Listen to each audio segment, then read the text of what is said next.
Now, let's take a look at some sports news now. And here's Ayotunde Balogun.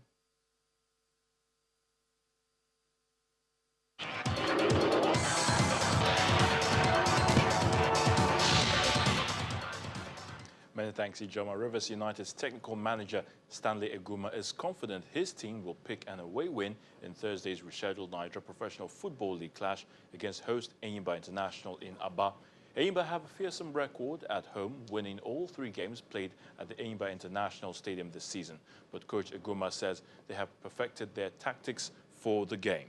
Eguma will move into second place with a win, while United will move up joint third if they pick a shock win at the People's Elephants home ground. Rivers United have lost just once this season. Ex-Italian footballer Gennaro Gattuso has replaced Carlo Ancelotti as head coach of Napoli Football Club. A former manager, Ancelotti, was sacked on Tuesday after 19 months in charge in Naples.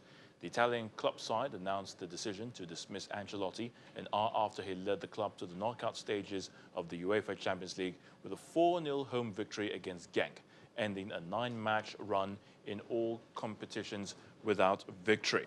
Former AC Milan manager Gattuso was the leading candidate to take over at Napoli, and it is understood he has joined on a provisional 6-month deal.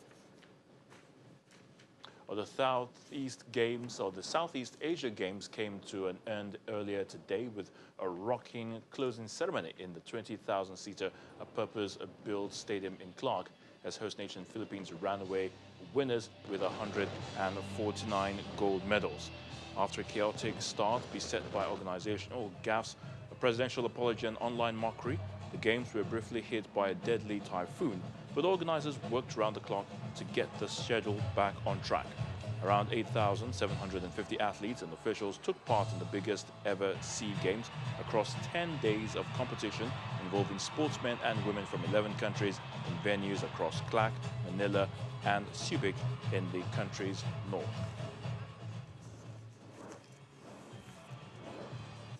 And in the UEFA Champions League, Gabriel Jesus scored his second Champions League hat-trick as Manchester City ended their Group C campaign with a 4-1 win over Dinamo Zagreb. Pep Guardiola's side advanced to the knockout stages unbeaten in the competition this season and will be one of the seeds in Monday's last 16 draw. Debutants Atalanta FC reached the knockout stages with victory at Shakhtar Donetsk after recovering from losing their first 3 games. PSG finished top of Group A following a 5-0 win against Galatasaray, while former champions Real Madrid beat Club Brugge 2-1. Bayern Munich beat Tottenham 3-1 at the Allianz Arena, although both teams have already sealed a spot in the round of 16. In Group D, Atletico Madrid beat Lokomotiv Moscow 2-0. Juventus beat Bayer Leverkusen by 2 goals. Both Juventus and Atletico are through to the knockout stage. And that's sports news. I'm Ayotunde Balogun. Back to you, Jennifer.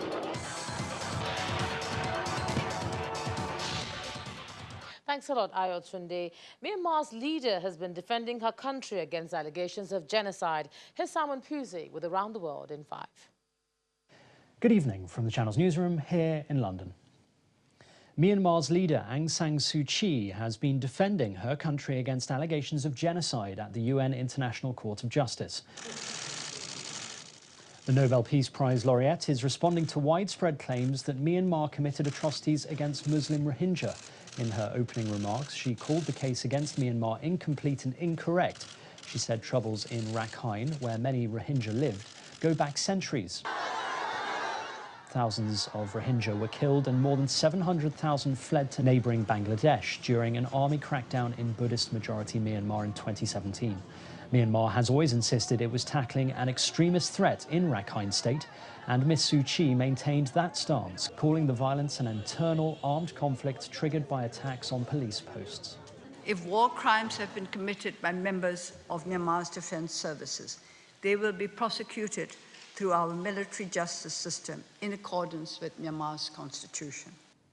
A police officer and at least 5 other people have died in a series of gun battles in Jersey City in the US state of New Jersey.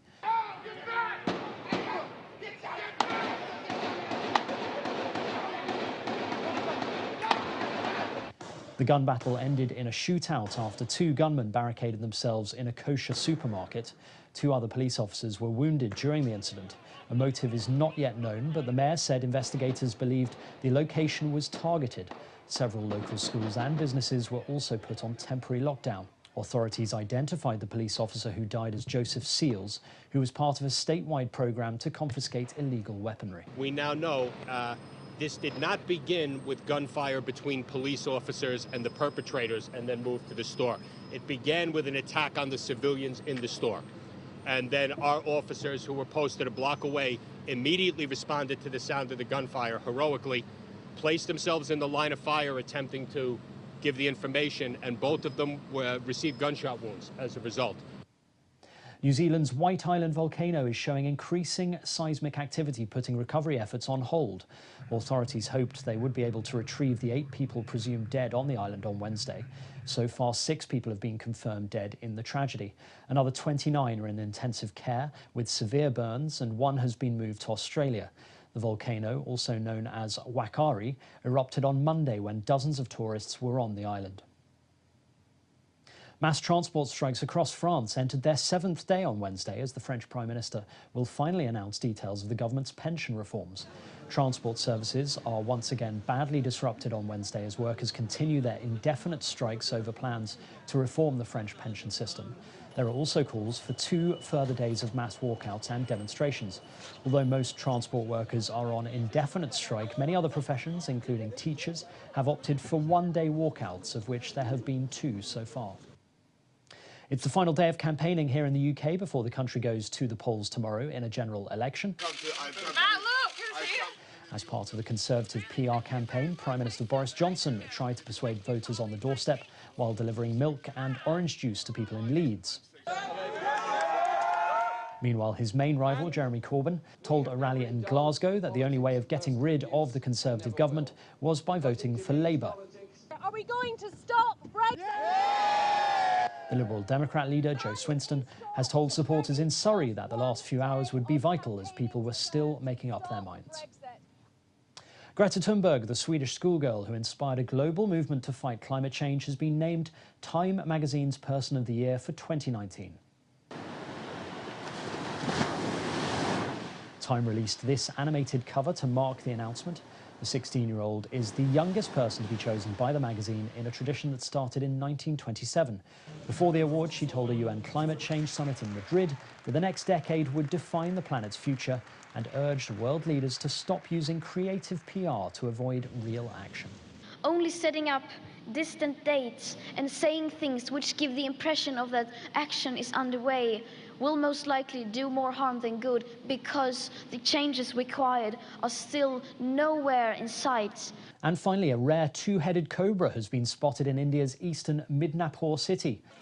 The 1-foot 2-inch long monocled cobra snake strayed into Ekaruki village and caused a stir in the area as it became the centre of attention.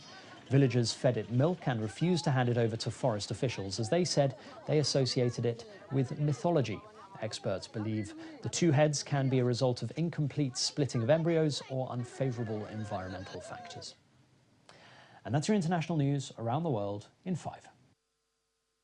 Thank you, Simon. That's the definition of scary. And the main news, again, Lagos State Governor, Mr. Babajide Sanwo-Olu, today gave the assurance on the construction of the 4th mainland bridge in the state. He also listed measures to break the gridlock at the Apapa port. That's the news at 10 tonight. Thanks so much for staying with us. I'm Ijoma Honyato. Do have a good night.